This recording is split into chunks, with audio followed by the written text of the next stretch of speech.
이제 청대문학 마지막 장르인 소설을 공부할 차례가 되었습니다. 역시 소설은 장편하고 단편으로 나눠서 얘기를 좀 해야 되겠어요. 단편은 근데 조금 이제 분량이 적어서 이 지금 장편에 대한 개략적인 어떤 상황을 설명을 드리고, 단편은 조금 뒤에, 바로 뒤에 나오는 데서 설명을 어, 마치고, 그게 바로 이제 본편이라고 보시면 되겠어요.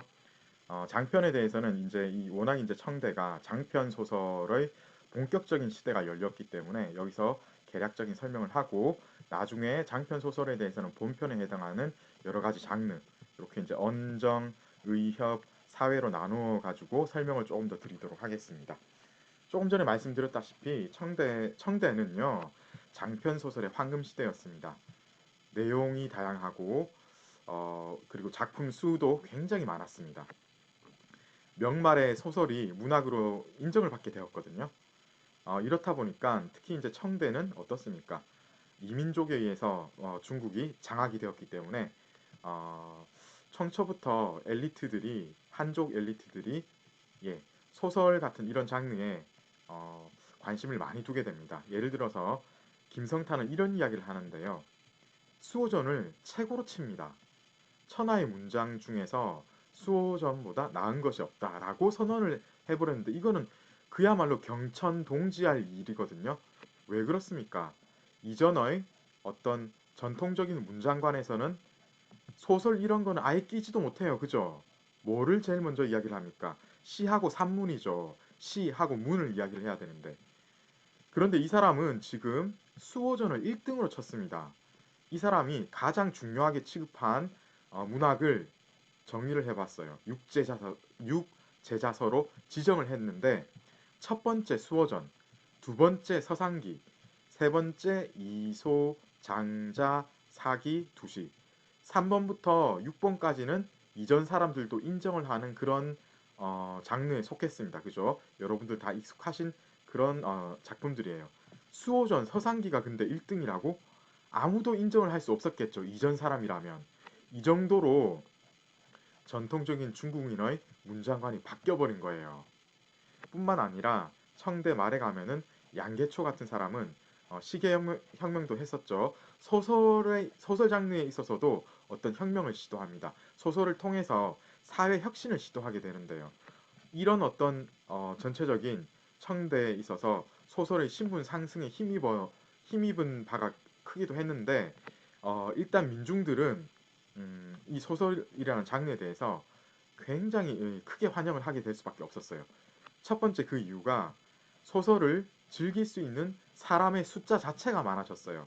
두 번째는 소설이 많이 쏟아졌어요. 이전에는 어떤 그 소설이라는 작품을 만나기가 힘든 이유 중에 하나가 너무 비쌌기 때문이죠. 그런데 대량 인쇄술이 인쇄술로 대량으로 저가로 여러 이제 편찬물이 쏟아질 수 있는 그런 근거가 마련된 이후로는 여러 사람들이 너나 할 것 없이 소설을 보다 쉽게 접할 수 있었던 겁니다. 그리고 세 번째, 그 이면에는 외족한테 나라를 빼앗긴 한족 지식인들이 전통적인 어떤 중국의 문학 장르보다는 이런 소설 같은 뭔가 자기의 이야기를 대리 만족시키고 충족시킬 수 있는 그런 장르가 필요했기 때문에 소설에서 그 자기의 비분을 잊을 수 있는 방법으로서 탈출구를 찾은 이유도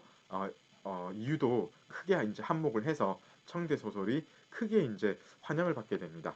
좀 전에 말씀드렸다시피 그 분류는 언정 소설, 의협 소설, 사회 소설 이렇게 크게 세 가지로 나뉘는데, 조금 있다가 제가 이제 언정 소설은 어떤 류의 소설인지 설명을 해드릴 거예요. 한마디로 어, 명말 4대 기서 중에서 예, 서문경 나오는 그거 있지 않습니까? 그 금병매 같은 게 바로 언정 소설이다라고 보면 되겠어요. 조금 이따 설명드릴게요. 자, 그리고 단편 소설 이야기를 해야 되겠어요. 단편 소설도 장편에 비하면은 아주 많이 쏟아지지는 않았지만은 그럭저럭 큰 붐이 있었습니다. 이 청대 단편 소설의 대표작은 역시 요제지인데요. 이 요제지에 반대해서 좀 일어난 경향이 열미초당 필기 같은 이런 예, 기풍의 단편 소설도 한때 유행하기도 했습니다. 요재지인은요 재미있는 이야기입니다. 둔갑하는 여우, 귀신 이런 이야기죠. 그래서 워낙 이게 전설의 고향 이런 스타일이거든요. 사람들한테 먹히다 보니까 사실 여러분들이 어렸을 때 중국 어, 동화선집 뭐 이런 거에서 어린이 버전으로 각색되어서 이제 아마 읽어본 그런 작품도 덜어 있을 거예요. 요재지기는요 짧은 옴니버스식으로 여러 이제 이런 귀신 이야기들이 같이 이제 들어가 있는 그런 선집 같은 그런 느낌의 작품집이라고 보시면 되겠어요. 그런데 이 요재지의 특징은 워낙 그 작품 하나하나의 문장이 세련되고 화려합니다. 그래서요 당시 지식인들이 굉장히 선호했어요. 특히 이제 왕사정 같은 사람은 여러분 또 나왔네요. 왕사정 누구라고요? 청대 시인입니다. 명대 복고주의자 아니에요.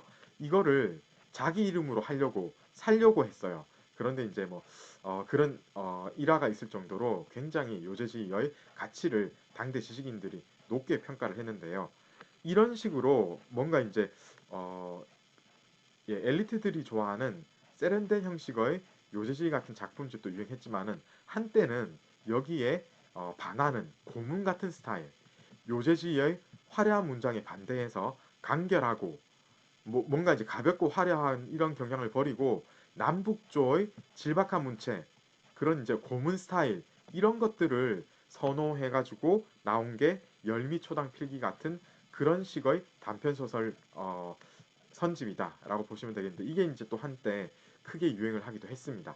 그래서 청대 단편 소설하면 여러분 요재지 그리고 이제 그 요재지의 경향하고 완전히 반대되는 열미초당 필기가 있다. 이렇게 알아두시면 되겠고요. 자, 좀 전에 우리가 이 청대 장편 소설은 크게 이제 세 가지로 분류될 수 있다고 했죠. 그 중에 언정을 한번 보시겠습니다.